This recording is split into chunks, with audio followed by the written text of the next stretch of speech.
Queridos irmãos, queridas irmãs, mesmo mediante dores e cansaço, vamos gravar.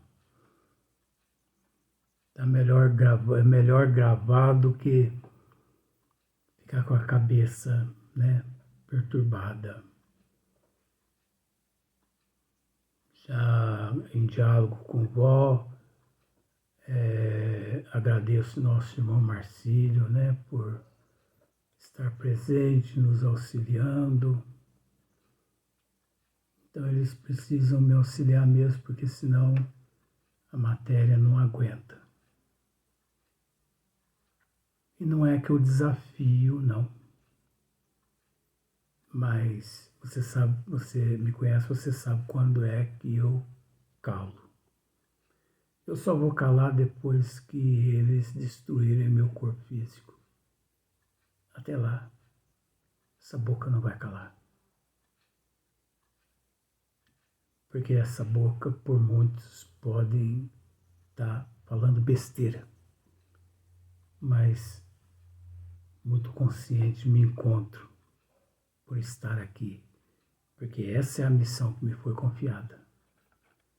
Agora, eu não estaria aqui se aqueles que me concederam essa oportunidade, sabendo que aqui eu estou falando besteira, e mesmo assim eles permitem que aqui eu permaneça. Se eu estou aqui não é por acaso, porque tem alguém me assessorando para dizer o que eu digo e o que os nossos irmãos, vó, Marcílio, Fernando, têm dito. Então, dando sequência aqui onde nosso irmão Marcílio parou, por isso mesmo os espíritos verdadeiramente ponderados nada nunca predizem para épocas determinadas. Olha só, os espíritos ponderados, os espíritos sérios, os espíritos comprometidos com os desígnios de Deus, Nada nunca predizem para épocas determinadas. Você acha que...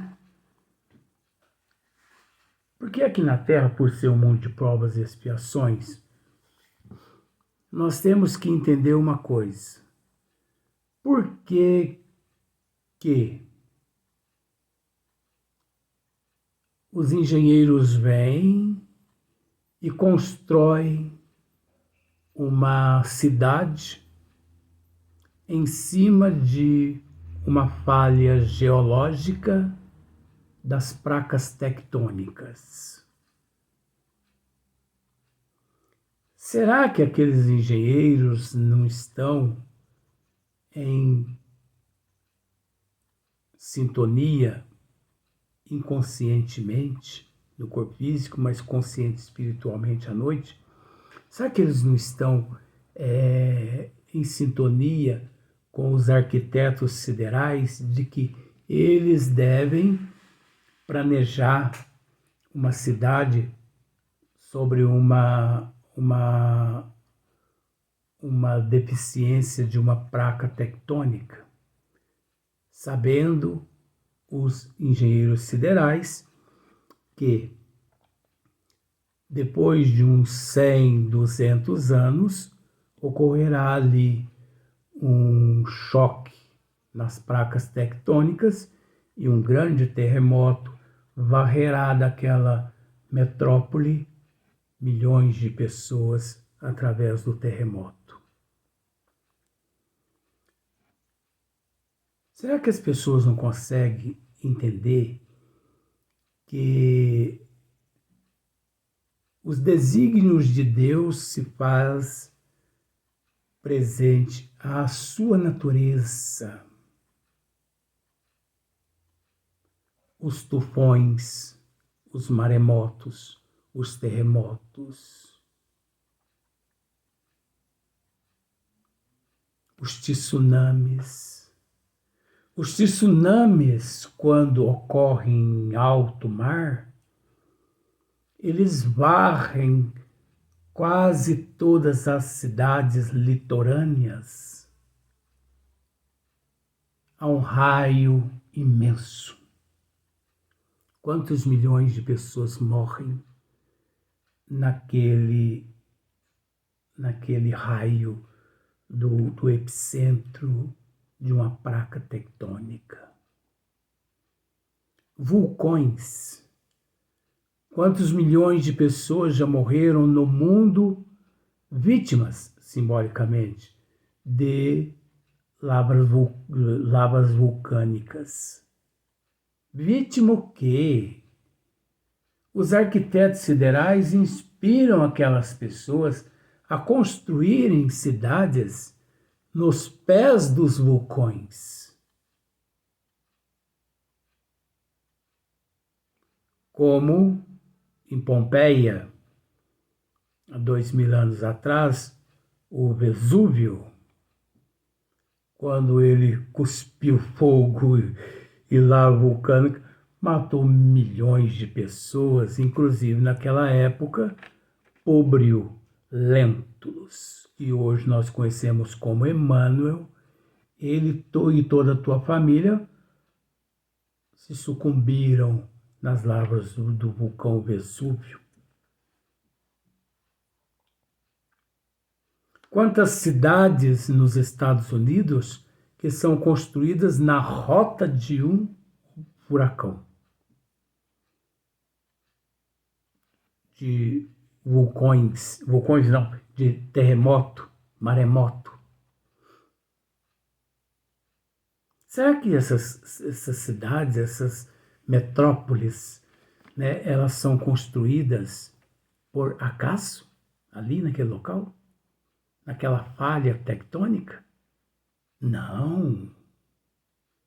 Nosso irmão Marcílio dizia uma coisa, nosso irmão Marcílio sempre foi um sábio para mim.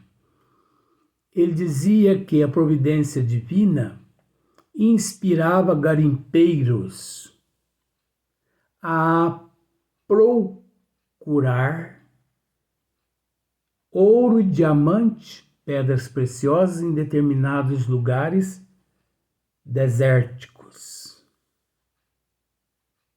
E lá encontrando aquelas jazidas, porque você observa, o garimpeiro, com todo respeito ao termo, o garimpeiro é fofoqueiro. Ele encontra uma pedra de diamante aqui hoje, em vez de ele ficar quieto, como se fosse um egoísta, só para ele espalha para o mundo inteiro. Você vê a prova da cidade de Serra Pelada, né? E outras jazidas no mundo, em vez de eles ficarem calados, abrem a boca. Daí 2, 3 meses tem ali milhares de pessoas e ali se forma uma cidade. Como, por exemplo, eu não sei se você sabe, a cidade de Jacuí, aqui próxima a São Sebastião do Paraíso, se formou graças a um garimpo, na época de Dom Pedro I, parece. A cidade de Sacramento, ela foi formada graças a um garimpo de ouro. Os garimpeiros quem fundaram a cidade de Sacramento. Garimpeiros. Não foram padres, não foram ninguém, foram os garimpeiros. Eles foram para lá, no rio Borá, e descobriram ouro, levaram suas famílias e ali começaram a fazer casebre mais casebre.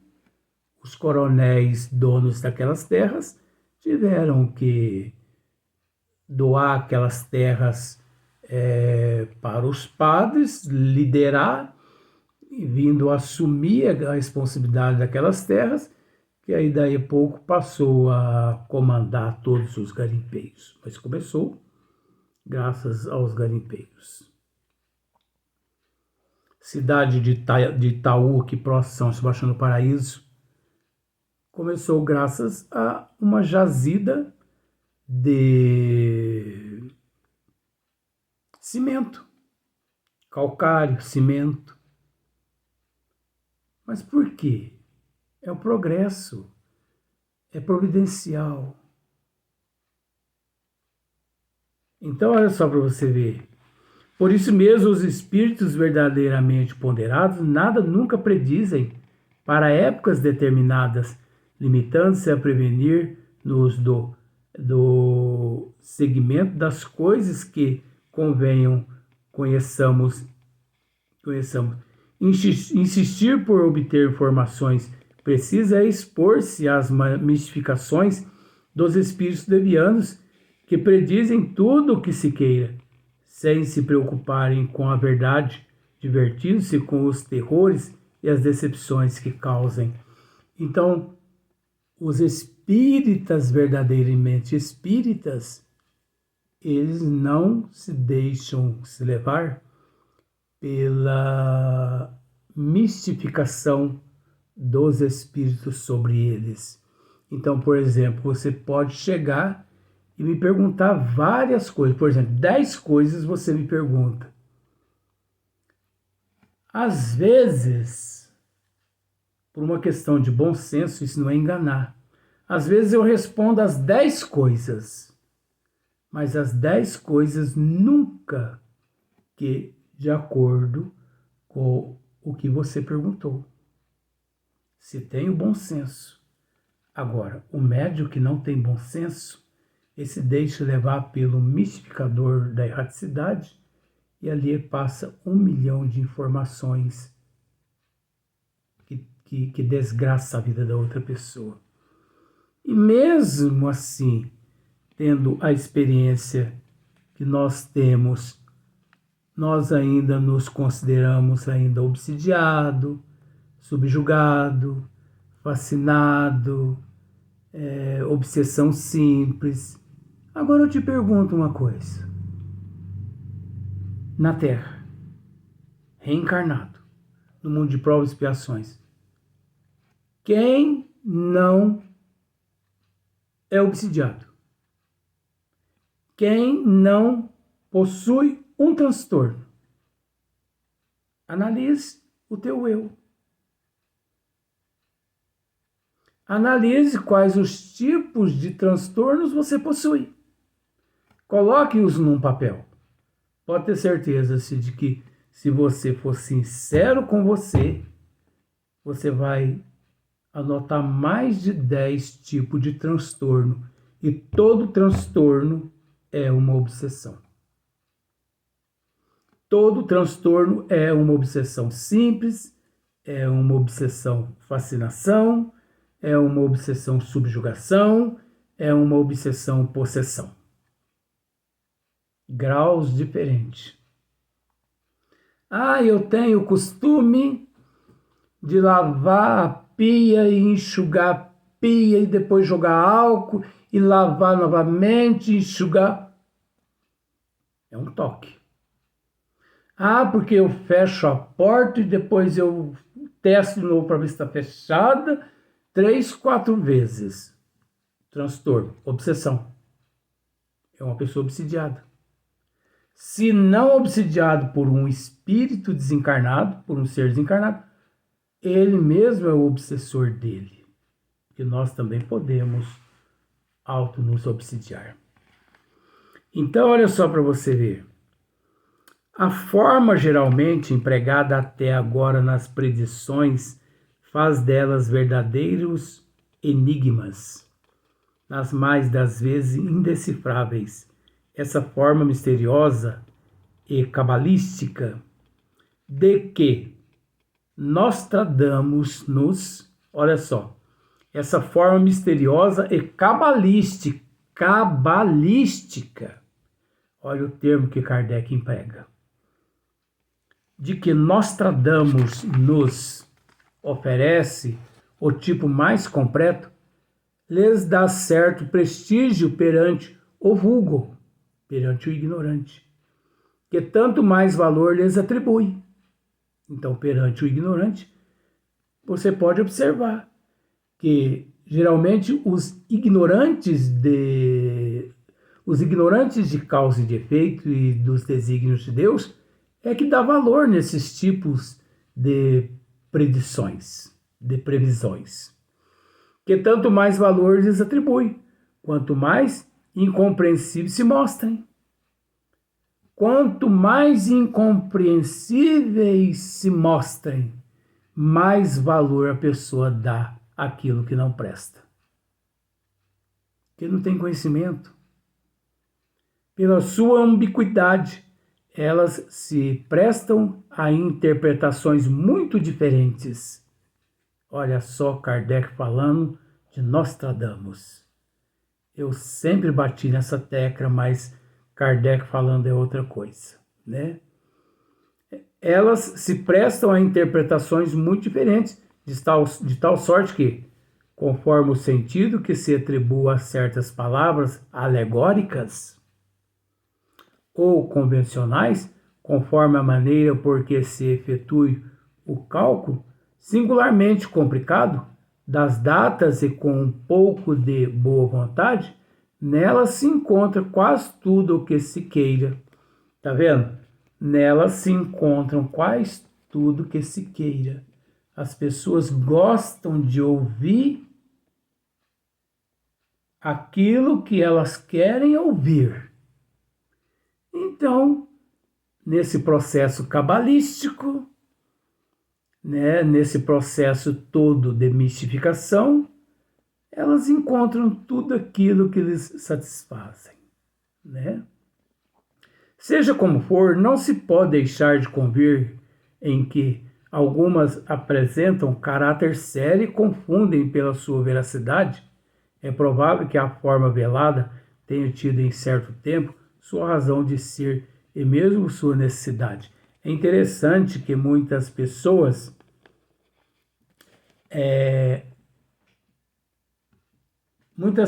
por falta de conhecimento, dizem eles que Nostradamus, ele preveu a queda das torres gêmeas do World Trade Center nos Estados Unidos. Mas se você lê na íntegra o que Nostradamus escreveu a respeito desse acidente, não tem nada a ver com o acidente das torres gêmeas do World Trade Center. Não tem nada a ver. Mas se não tem nada a ver, então por que dizem as pessoas? Falta de conhecimento e a forma de interpretação. Porque a pessoa tem o direito de interpretar do jeito que queira, devido ao seu nível evolutivo e o seu livre-arbítrio, que é o direito de escolha. Mas Nostradamus, ele não fez previsões com relação às torres gêmeas de forma alguma. E outra coisa, se Nostradamus fosse um espírito evoluído, ele não teria feito uma previsão de uma desgraça. Necessária desgraça, porque ali mais de 3.000 e tantas pessoas encontravam-se quitando-se os débitos de vidas passadas perante o resgate coletivo. Então aquilo não é desgraça. Que desgraça é essa que liberta o ser das dívidas contraídas no passado? Me responda, por favor. O que ocorreu no World Trade Center foi uma desgraça? Nunca que foi uma desgraça para o espírito que tem conhecimento. Para o espírita que tem conhecimento. Para aqueles espíritos endividados perante a misericórdia do Pai e que tiveram a oportunidade de ali estarem e de resgatarem as suas dívidas perante a contabilidade divina e a própria consciência. Aquilo ali não foi desgraça. Aquilo ali foi oportunidade que Deus concedeu a todos. Deus é misericórdia. Deus é amor. Nós que enxergamos desgraça devido à nossa inferioridade. Por que nós enxergamos desgraça? Porque Porque nós somos egoístas, nós somos orgulhosos, nós somos maledicentes. 99% da humanidade é avarento. Então, quando afeta esse ou aquele por falta de conhecimento, desgraça, desgraça, desgraça. Não existe desgraça, gente. Existe causa e efeito, ação e reação. É a lei de causa e efeito, ação e reação. No Evangelho está escrito: a dor e o sofrimento é uma bênção que Deus envia ao Deus eleito. Conseguiu entender agora, com todo respeito? Agora você, com todo respeito, entende por que nós estamos dizendo que os resgates coletivos não são desgraça? É desgraça para aquele que não tem conhecimento dos desígnios do Pai. Mas é uma dor, é uma bênção àqueles eleitos pelo Pai. O que significa eleitos? Aqueles que aceitaram se redimir naquela catástrofe. Catástrofe necessária. Desgraça necessária. Porque desgraça maior, catástrofe maior, Jesus passou 2000 anos atrás, onde ele nos mostrou que não logramos a ascensão se não for através da dor, sofrimento, lágrimas, suor e traição. E quem não passa aqui na Terra por esses 5 itens? Quase sempre a traição é a última. Quase sempre a traição é a última. Porque é naquele momento que você mais precisa, que você olha para os 4 cantos das paredes e você só vê as tintas da parede. Reclamando? Não. Isso é bom para o espírito redimido, com paciência, que sabe compreender e entender de que este mundo é desse jeito. E infelizes daqueles que, mesmo tendo oportunidade, perde a oportunidade de hoje ser melhor que ontem e amanhã melhor que hoje.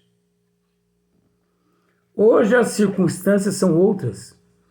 O positivismo do século dar-se-ia mal com a linguagem sibilina. Daí vem que, presentemente, as predições já não se revestem dessas formas singulares. Nada tem de místicas as que os espíritos fazem. Eles usam a linguagem de toda a gente, como teriam feito quando vivos na Terra, porque não deixaram de pertencer à humanidade. Avisam-nos das coisas futuras, pessoais e gerais, quando necessário, na medida da perspicácia de que são de todos, como fariam conselheiros e amigos, suas previsões, pois são antes advertências do que predições propriamente ditas, as quais implicariam numa fatalidade absoluta. Além disso, quase sempre motivam a opinião que manifestam por não quererem que o homem anule a sua razão sob uma fé cega e desejarem que esse último lhe aprecie a exatidão. A humanidade contemporânea também conta seus profetas, mais de um escritor, poeta, literato, historiador ou filósofo, hão traçado em seus escritos a marcha futura de acontecimento e cuja realização agora assistimos. Essa aptidão, sem dúvida, decorre muitas vezes da retidão do juízo no horizonte, às consequências lógicas do presente, mas de outras vezes também resulta de uma espécie clarividência inconsciente ou de uma inspiração vinda do exterior.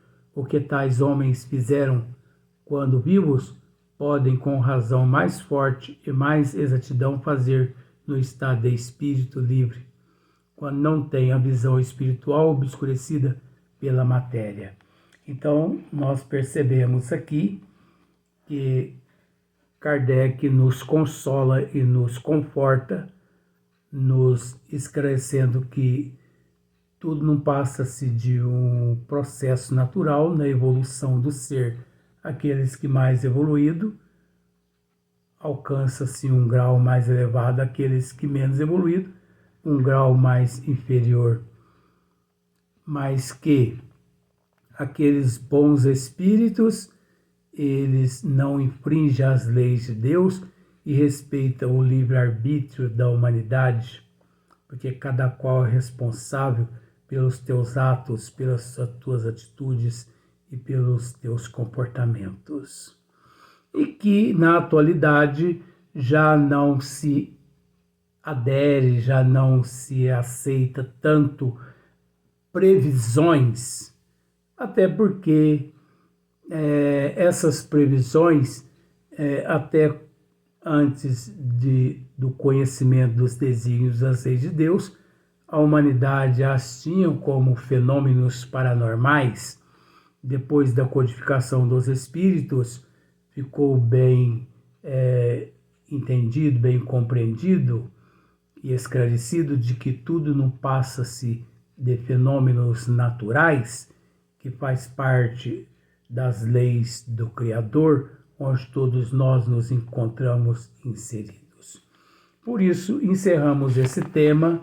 O próximo tema será Predições do Evangelho, capítulo 17, mas no próximo dia.